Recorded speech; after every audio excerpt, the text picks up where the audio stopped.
आज हम नगर निगम देवास में सत्ता और विपक्ष की भूमिका पर चर्चा करेंगे।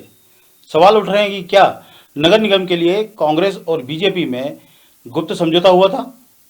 दूसरा सवाल, कांग्रेस ने अब तक एक भी ऐसा नेता प्रतिपक्ष की नियुक्ति नहीं की जो वहां पर ठीक से बात रख सके। और तीसरा सवाल है कि नगर निगम में सत्ता के दो केंद्र बन गए हैं, क्या उसमें रवि जैन भारी पड़ रहे हैं। हम पहले सवाल के जवाब तलाशने का प्रयास करते हैं। क्या देवास नगर निगम के लिए सत्ता और विपक्ष में कोई गुप्त समझौता हुआ था। इस बात की चर्चा चारों ओर हो रही है कि देवास नगर निगम चुनाव में को कांग्रेस ने गंभीरता से नहीं लड़ा। इसका परिणाम यह हुआ कि महापौर चुनाव में गीता दुर्गेश अग्रवाल करीब 48,000 मतों से जीती। उन्होंने देवास विधायक का 32,000 वोटों का से जीतने का रिकॉर्ड भी तोड़ दिया। यह बात किसी को हजम तो नहीं हो रही। माना जा रहा है कि कांग्रेस ने देवास नगर निगम थाली में रखकर बीजेपी को सौंप दिया और बदले में जिले भर की जनपद और जिला पंचायत पर कब्जा कर लिया। अब दोनों ही दलों के नेताओं की आमदनी के स्रोत अगले 5 सालों के लिए फिक्स हो गए।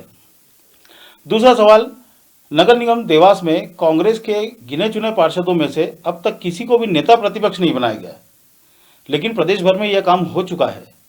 विपक्ष में नेता प्रतिपक्ष की भूमिका महत्वपूर्ण होती है और दमदारी से विरोध करने के लिए दमदार व्यक्ति की भी आवश्यकता होती है। कांग्रेस से जीते पार्षदों में अधिकतर महिलाएं हैं और पुरुषों में मात्र दीपेश कानूनगो ऐसे नेता हैं जिन्हें राजनीति का वर्षों का अनुभव है। लेकिन बताया जा रहा है कि इस पद के लिए भी बड़े नेताओं की सहमति का इंतजार किया जा रहा है।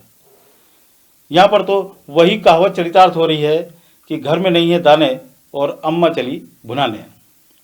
आगे बढ़ते हैं तीसरे सवाल पर। क्या देवास नगर निगम में सत्ता के दो केंद्र हो गए और इस पर सभापति रवि जैन भारी पड़ रहे हैं।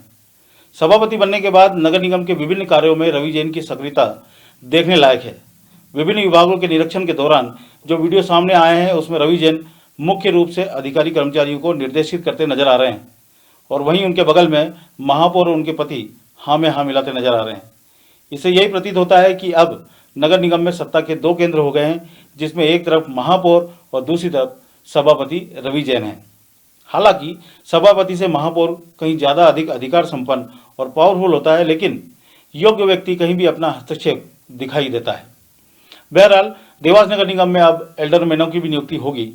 45 वार्ड पार्षद, MIC सदस्य, एल्डरमैन, सभापति और महापौर को संतुष्ट करने के बाद ही योजनाएं आगे बढ़ पाएंगी। संभवतः ऐसे में विकास की गति कुछ धीमी नजर आएगी और कमीशन खोरी की संभावना भी बढ़ेगी।